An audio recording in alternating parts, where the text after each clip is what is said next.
because of Winn-Dixie, Chapter 18. When we got to Gloria Dumps, I told her I had two surprises for her and asked which one did she want first, the small one or the big one? The small one, Gloria said. I handed her the litmus lozenge and she moved it around in her hand, feeling it. Candy, she asked, she said. Well, yes, madam, I told her. It's called a litmus lozenge. Oh, Lord, yes. I remember these candies. My daddy used to eat them. She unwrapped the litmus lozenge and put it in her mouth and nodded her head. Do you like it? I asked her. She nodded her head slowly. It tastes sweet, but it also tastes like people leaving. You mean sad? I asked. Does it taste like sorrow to you? That's right, she said. It tastes sorrowful but sweet. Now, what's surprise number 2? A book, I said. A book? Uh-huh.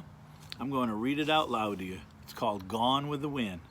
Miss Franny said it's a great book. It's about the Civil War. Do you know all about the Civil War? I've heard it mentioned a time or two, said Gloria, nodding her head and sucking on the litmus lozenge. It's going to take us a long time to read this book, I told her. There are 1,037 pages. Woo-wee, said Gloria. She leaned back in her chair and crossed her hands on her stomach. We best get started then. And so I read the first chapter of Gone with the Wind out loud to Gloria Dump. I read it loud enough to keep her ghosts away, and Gloria listened to it good. And when I was done, she said it was the best surprise she ever had, and she can't wait to hear chapter 2. That night I gave the preacher his litmus lozenge right before he kissed me goodnight. What's this? He said. It's some candy Miss Franny great-grandfather invented. It's called the litmus lozenge. The preacher unwrapped it, put it in his mouth, and after a minute he started rubbing his nose and nodding his head. Do you like it? I asked him.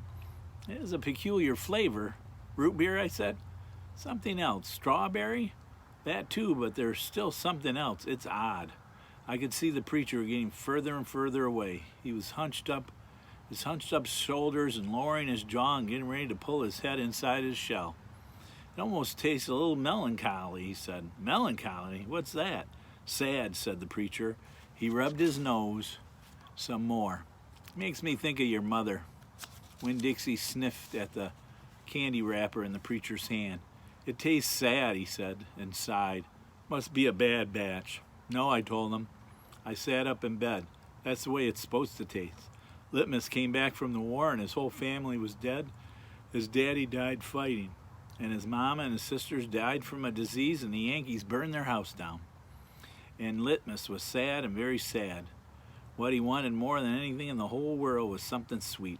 So he built a candy factory called the Litmus Lozenges, and he put all the sad he was feeling into the candy.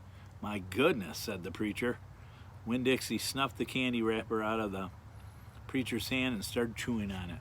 Give me that, I said to Winn-Dixie, but he wouldn't give it up. I had to reach inside his mouth and pull it out. You can't eat candy wrappers, I told him. The preacher cleared his throat. I thought he was going to say something important, maybe tell me something that he remembered about Mama. But what he said was, Opal, I had a talk with Mrs. Dewberry the other day. She said that Stevie says that you called him a bald-headed baby. It's true, I said. I did. But he calls Gloria Dump a witch all the time, and he calls Otis retarded. And once he even said that his mama said I shouldn't spend all my time with old ladies. That's what he said. I think you should apologize, said the preacher. Me, I said. Yes, he said. You tell Stevie you're sorry if you said anything that hurt his feelings. I'm sure he just wants to be your friend. I don't think so, I told him. I don't think he wants to be my friend. Some people have strange ways of going about making friends, he said. You apologize. Yes, sir, I said. Then I remembered Carson. Daddy, I said, do you know anything about Amanda Wilkinson? What kind of thing? Do you know something about her and somebody named Carson? Carson was her brother. He drowned last year. He's dead? Yes, the preacher said. His family's still suffering a great deal. How old was he? 5, said the preacher. He was only 5 years old. Daddy, I said, how could you not tell me about something like that? Others people's tragedies should not be the subject of idle conversation. There was no reason for me to tell you.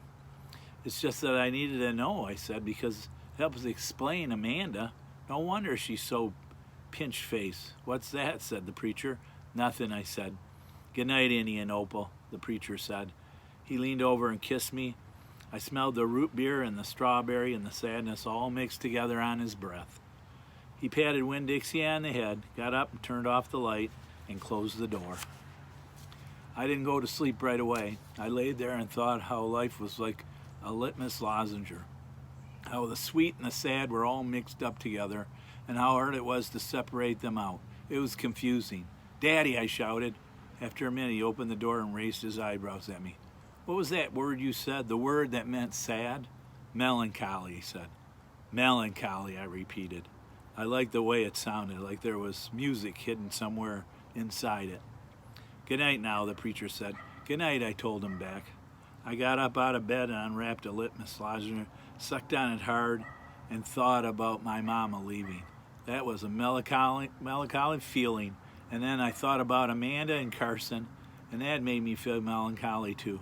Poor Amanda, poor Carson.